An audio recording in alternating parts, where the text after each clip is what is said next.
Olá, queria dar uma dica aqui que pode ser útil para quem prega na igreja. A pessoa prepara uma palavra para pregar na igreja e ela não sabe quantos minutos ela vai ter para pregar, se é 30, se é 20. E aí ela lê um texto, e aí ela lê o texto, ela tem uma visão geral do texto, daquilo que o texto quer falar. E a visão dela está correta, está certa, ela tem a visão correta do texto. Só que na hora que ela vai pregar, ela passa aquela visão em 10 minutos e ela tem 30 minutos para pregar. E os outros 20 minutos ela fica tendo que criar do nada coisas para preencher o tempo ou devolver o microfone antes de fechar o tempo que foi dado a ela. Como fugir disso?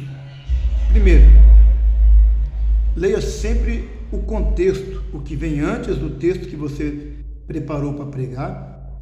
Leia também o que vem depois do texto que você preparou para pregar, porque o antes e o depois, geralmente ele faz uma ligação com aquele texto que você preparou para pregar e vai te abrir a mente para entender mais coisas. Por exemplo, o que levou aquele texto? O que levou a chegar naquele ponto de onde você preparou a palavra? E depois dele, existe uma continuidade com aquela personagem que você pregou, daquele milagre que você falou? Então leia antes e depois e vê o quão envolvido está esse antes e esse depois com o texto que você preparou para pregar e o que você consegue descobrir nele. Marca aquilo que você entender, marca certinho e leva junto para a sua mensagem, para a sua pregação. Fora essa visão geral que você teve, que você quer passar para a igreja pregar, estude, por exemplo, os personagens individuais de cada história, o significado do nome deles, a origem de cada um deles, se tem objetos, em que circunstância aqueles objetos eram usados.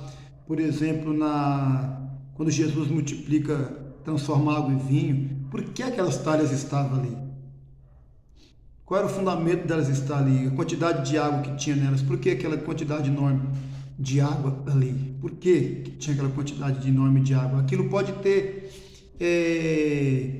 alguma coisa a mais que vai te ajudar na hora de argumentar o milagre do vinho.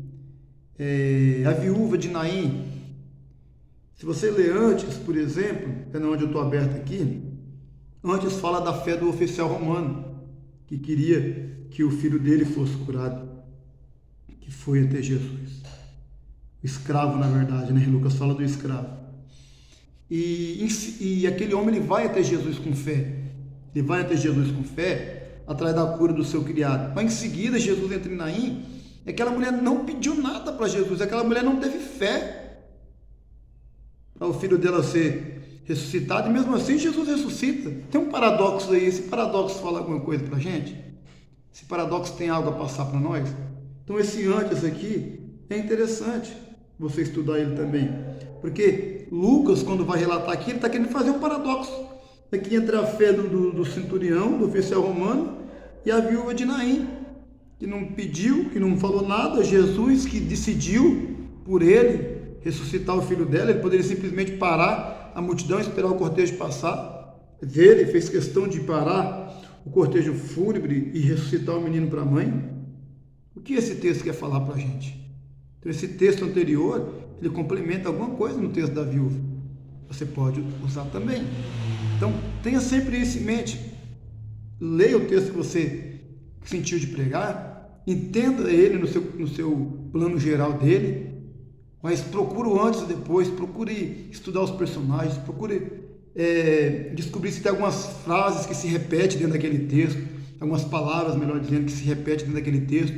Se tem, elas podem estar querendo enfatizar alguma coisa, e aí você vai conseguir ter mais detalhes para falar, para aplicar, para dizer à igreja, e isso vai ajudar no volume de informações e de coisas que você vai ter para falar e não ficar refém só daquela aplicação. Porque geralmente quando a pessoa tem problema com o tempo, é isso, ela lê o texto, ela tem um bom entendimento do texto, um entendimento verdadeiro, mas aí aquele entendimento que ela tem, ela passa em 5 minutos e acabou o tempo, e agora? Porque ela só se preocupou em passar para a igreja aquilo que ela entendeu como conceito geral daquela história.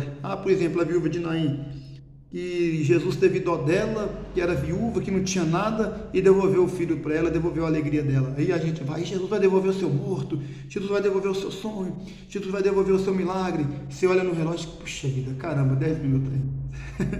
E eu já revelei tudo que eu tinha para revelar o milagre da viúva de Naim. Então, se você conhecer um pouco do contexto geral em volta, ou antes ou depois, vai te dar um preparo melhor para você ir para o ápice. O ápice aqui é o defunto que voltou.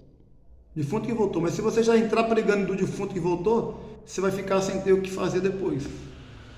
Então, procure o que vem antes, procure o que vem depois, vê no que se conecta, explica isso para a igreja. Isso não tira em nada a espiritualidade da mensagem. Isso não tira em nada o fervor da mensagem. Isso não tira em nada o avivamento da mensagem, se você é um pregador avivalista.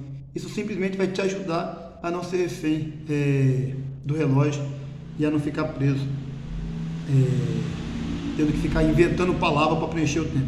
É melhor você ter muita palavra em pouco tempo e ter que sintetizar, do que você não ter palavra e ter muito tempo e ter que criar na hora e inventar na hora. Então, pegue essa visão. Não significa dizer que eu sou o melhor da área, mas eu tenho aprendido com essa forma e tem me ajudado muito aí ao longo desses 20 anos que eu ensino na igreja, pela misericórdia de Deus. Tá bom? Deus abençoe.